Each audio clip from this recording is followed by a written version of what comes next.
네, 영국이 유럽연합과 타결한 브렉시트 합의안이 영국 하원 승인 투표에서요 압도적인 표차로 부결됐습니다. 브렉시트 날짜가 3월 29일로 정해진 상황에서 합의안이 부결되면서 영국은 지금 혼란 속으로 빠져들고 있습니다. 네, 영국이 아무런 합의 없이 유럽연합을 떠나게 되는 노딜 브렉시트 우려가 가시화되는 상황인데요.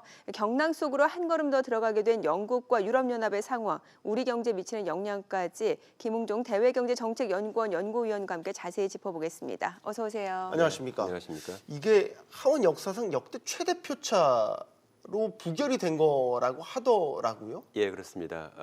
사실 200표 이상 이렇게 부결된 적이 없었죠. 집권당이, 여당이. 그러니까 말하자면 그거는 이제 100표 이상의 여당에서 반란표가 나왔다는 얘기고요. 이거는 뭐 사실상 뭐 거의 메이 총리에 대한 뭐 거의 불신임안 같은 그런 성격이라고 볼 수도 있을 것 같습니다. 네. 사실 테레사 메이 영국 총리가 브렉시트 합의안 승인 투표에 들어가기 전에 마지막까지 이제 연설을 하면서 설득을 했는데 이게 주장한 것과 달리 이렇게 부결된 배경 뭐라고 봐야 될까요? 일단 국민들은 브렉시트를 선택을 했습니다. 2년 예. 전에요. 네. 거의 3년 전에. 그런데 의회 의원들 하는 얘기는 메이 총리의 합의안이 브렉시트 국민들의 의견을 정확히 반영한 게 아니기 때문에 우리는 부결했다라고 얘기하고 있고요. 메이 총리는 이 합의안이 국민들의 의견을 존중하는 건데 너희들이 국민들의 의견을 거부했구나. 이렇게 지금 서로 입장을 얘기하고 있는 것이고요. 네. 예, 그렇게 이제 계속 메이 총리가 압박을 했습니다. 국민들의 뜻을 거스르지 말라 그랬는데 의원들한테 그게 먹히지 않았습니다. 표결이 끝난 직후에 이제 야당인 노동당 대표가 즉각 메이 총리에 대해서 불신임안을 제출하고 표결을 요구하고 나섰는데 조기 총선 돌입은 뭐 기정사실이라고 봐야 될까요? 어떻게 봐야 될까요? 일단은 이제 만약에 지금 현재 그 의석 구조에서 그대로 새로운 정부가 구성이 된다면 총선까지 안 갈 수가 있겠죠. 네. 예, 그렇지만 지금 현재 불신임 이미 이제 제출돼 있으니까 예. 만약에 메이 총리가 불신임돼서 내려왔을 때 보수당을 중심으로 해서 새로운 정부가 구성이 된다면 14일 내에 그렇다면 총선까지 안 가지만 그렇게 될 가능성이 별로 높지 않기 때문에 그렇다면 결국은 다시 그럼 의회가 해산되는 수밖에 없다. 이렇게 되는 것이죠. 우리 정치 결정 구조와 약간 다른 부분이 있어서 헷갈리는 게 예, 달라서 좀 이해가 국민 투표에서 네. 브렉시트를 하기로 한 거잖아요. 네, 네. 그런데 이게 이제 의회에서 다시 부결됐다라는 건 네. 그러니까 상식적으로 보면 국민의 뜻을 의회가 저버린 건가? 뭐 이렇게도 받아들여지고요. 좀 이해가 안 되는 부분이 있어요. 영국은 의회 민주주의 국가죠. 네. 의회 민주주의 국가라는 얘기는 결국은 대의제라는 얘기고요. 네. 의회가 결정한 것이 최종적인 결정입니다. 국민 투표를 해도 그것은 네. 참고 사항이죠.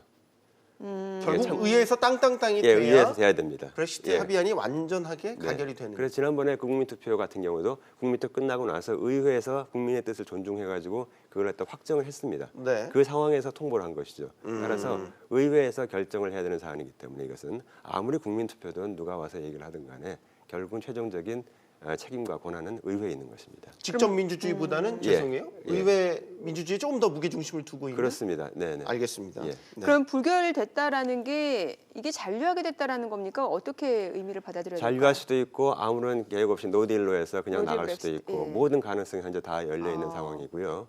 그래서 저는 이제 조금 노딜로 가는 가능성이 조금 더 커진 것이 아닌가. 저는 좀 약간 그렇게 보고 있는데요.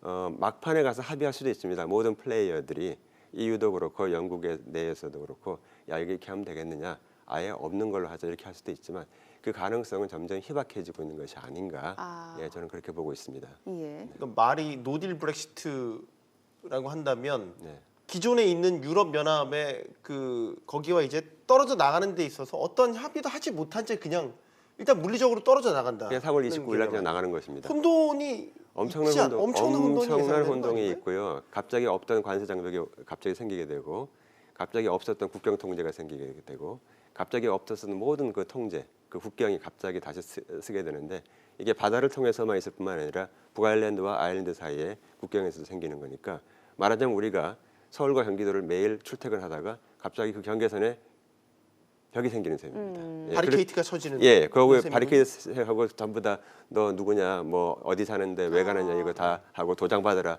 뭐 이런 게 생기는, 그러니까 좀 극단적으로 얘기하자면 지금 현재 그런 상황이 되는 것 같습니다. 3월 30일부터. 네.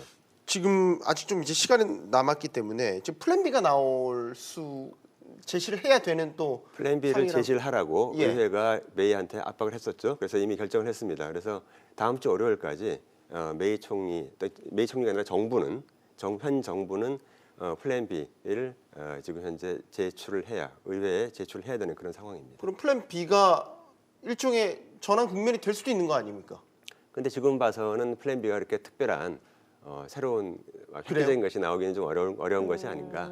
예, 뭐 그렇게 보고 있는데요. 뭐 예를 들어서 EU로 하여금 좀 설득을 해서 좀 약간 좀 연기를 시키는 시간을 좀 버는 뭐 그런 것도 플랜 B가 될 수가 있겠죠. 그럼 네. 지금 상황으로 봤을 때는 노딜 브렉시트 가능성이 더 크다라고 보시는 건가요? 예, 노딜 브렉시트의 가능성을 충분히 인지를 하고 여기에 대해서 예. 대비를 해야 되는 현재 그런 상황입니다. 네. 아예 브렉시트가 없었던 걸로 하자 이럴 가능성은 없나요? 그럴 수도 있습니다. 예, 그러면 지금, 만약에 브렉시트가 없대 그럼 국민 투표를 다시 해야 되는 건가요? 그러면 현재 국민들이 이미 브렉시트 하라 그랬는데 그러면 브렉시트 없는 걸로 하자라고 의회가 법적으로 봤을 땐 지금 의회가 다시 모여가지고 브렉시트 없는 걸로 하자라고 할 수도 있습니다. 그러나 그렇게 돼서는 의회 의원들이 후폭풍을 감당할 수 없으니까 결국은 제2의 국민투표로서 국민의 뜻을 다시 물어야 되는 상황이겠죠. 그러면 국민투표 다시 하자라고 하고 지금 국민투표 하자라고 해도 6월이나 7월까지 그때쯤 돼서나 투표를 할 수가 있습니다. 네. 예. 그렇다면은 지금 앞서 이제 예를 들어서 노딜 브렉시트가 현실화된다고 한다면 갑자기 뭐 관세 장벽, 국경 장벽 이런 것들이 예상하지 못한 변수들이 이제 들고 일어난다라고 예. 볼 수 있는 거고 네. 지금 기존의 유럽연합위원회라든지 지도부라든지 각 국가들의 입장은 또 어떤지 궁금해요. 대표적으로 일단 독일이 영국 먼저 좀 짚어볼게요. 영국은 어떻게 그러시죠, 되는 거예요? 예. 영국 국민들은 아직도 나눠져 있습니다. 아, 지금, 나눠져 있어요? 예, 아직도 보면 브렉시트 지금도 투표하게 되면 만약에 이제 여론조사를 해보게 되면은 물론 브렉시트를 반대하는 측이 과거와들이 조금 더 많습니다. 한 네. 7% 8% 포인트 많지만은 모르겠다, 의견이 없다 하는 의견이 한 20%좀 되기 때문에 다시 또 유보로 물러선 것이죠. 그래서 제2국민투표를 한다고 해서 100% 브렉시트가 안 되는 방향으로 처리되는 방향으로 나온다는 보장도 사실은 없습니다. 예, 없습니다. 그러나 이제 과거보다는 사람들이 브렉시트가 뭔지를 알았기 때문에 조금 더 우호적이 되지 않을까라고 그렇게 이제 희망을 갖고 있는 것이고요. 유럽 쪽에서는 처음부터 지금까지는 마찬가지입니다. 괜한 짓 하지 말고 그냥 없던 걸로 합시다. 예, 그냥 없던 걸로 합시다. 그냥 우리가 잘 받아줄게요. 그래서 네. 유럽 법정도 그렇고 재판소도 그렇게 이미 결정을 해놨고요. 네. 그래서 언제든지 처리하십시오. 예, 우리의 의견을 묻지 말고 그러면 그냥 들어올 수 없던 걸로 하겠습니다. 그럼 다시 한번 여쭤볼게요. 만약에 그러니까 노딜 브렉시트가 현실화된다라고 했을 때 영국 측에서는 어떤 손익 계산서를 좀 따져볼 수 있는 걸까요? 현재 영국은 그렇게 되면은 뭐 경제적으로 뭐 2008년 글로벌 금융위기보다 더한 강한 충격이 있을 것으로 예상이 되고 있습니다. 예. 지금 뭐 예를 들어 1970년대 기억하실지 모르겠습니다만 뭐 오일 쇼크라든가 네. 아니면 심지어는 2차 세계대전 때 네. 2차 세계대전 때 그 당시에 그 물자 부족과 식량 부족으로 해가지고 굉장히 많은 영국 국민들이 굶어 죽었는데 물론 좀 뭐 굶어 죽는 것까지는 안 가겠지만은 그런 비상 상황까지 현재 염두에 두고 지금 컨틴전시 플랜을 지금 준비를 해놓고 있습니다. 정부는. 네. 유럽 연합의 경제적 타격은 어떻게 예상할 수 있을까요? 유럽연합도 현재 보니까 저희가 이제 예측한 바에 따르면 현재 영국은 한 뭐 마이너스 8% 전 다 합쳐가지고 그리고 이제 유럽연합도 한 마이너스 1, 2% 정도의 그런 타격을 받을 것으로 현재 그렇군요. 예상이 되고 있습니다. 네.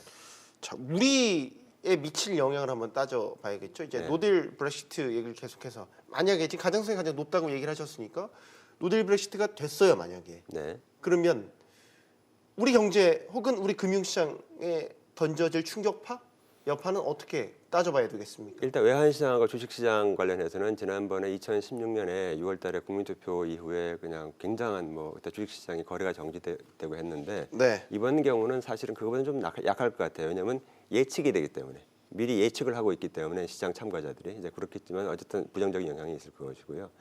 가장 문제는 이제 거기 영국이라든가 EU하고 무역을 하는 이제 기업들이 갑자기 이제 3월 29일 이후에 일종의 그 물량이 이게 스탑되는 그런 효과가 있을 것 같습니다.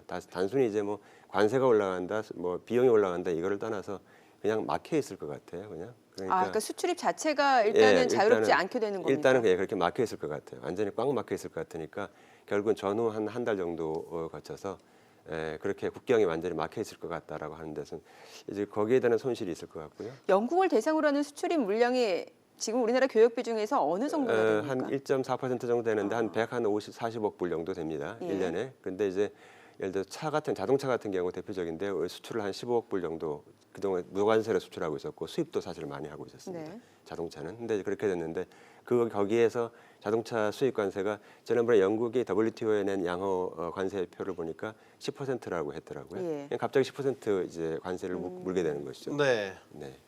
뿐만 아니라 이제 영국에서 들어오는 것도 마찬가지로 그러니까, 자동차가 예. 8%의 관세를 우리가 부과를 해야 되는 상황이고요. 예. 그 다음에 이제 그 서비스 관련해서 서비스 교역 관련해 가지고 이제 모드 원이라고 국경 간 거래가 있는데 이것이 이제 현재 안 되게 됩니다. 이게 안 되게 되면은 예를 들어서 위성 방송 이런 것도 이제는 직접 하는 것은 이제 안 되게 되기 때문에 약간 차질이 빚을 것 같습니다. 네. 그럼 유럽 연합 내에서 지금 영국이 경제적 비중으로 차지하는 그 규모가 얼마나 됩니까? 지금 1위가 독일. 예, 1위가 독일이고요. 그것도 영국이 한 18, 5% 정도 되니까 상당히 큰 규모고요. 예. 예, 그래서 영국이 이제 유럽연합에서 떨어져 나갔을 때 유럽연합 자체도 상당한 그 타격이 있는 것은 불가피합니다. 뿐만 아니라 거기는 사람들 간의 이동도 굉장히 자유로운데 이제 이것이 막히게 되는 것이죠. 브렉시트 예. 가능성이 처음 제기됐었을 때에 네. 그때 그때 뭐 우리 증시도 그랬지만 글로벌 금융시장 전체가 좀 출렁거렸었잖아요. 네네. 그러니까 뭐 영국도 미국과 더불어서 금융시장의 한 축으로 지금 작동을 하고 있기 때문에 네. 예를 들어서 뭐 외환시장이라든지 금융거래에 있어서 만약 노딜 브렉시트 말씀을 드리는 거예요. 금융시장에 있어서도 상당히 큰 또 한 번의 혼돈과 충격파가 되지 않을까 이런 우려도 하게 될 것 같은데. 네, 그렇습니다. 사실 지금 런던은요 지난 한 20년 동안에 이미 뉴욕을 앞섰습니다. 네. 금융 서비스의 거의 세계 중심지가 되었었습니다. 그런데 이번 브렉시트 결정으로 인해서 한 30% 40% 정도의 모든 물량이 다 줄어들 것으로 일단 예측이 되고 있고요. 현재도 그렇게 계속 좀 빠져나가고 있는 상황이고요. 그래서 이것이 결국은 이제 금융 서비스, 금융시장 전체에 이제 지속적으로 부정적인 영향을 줄 것이고요.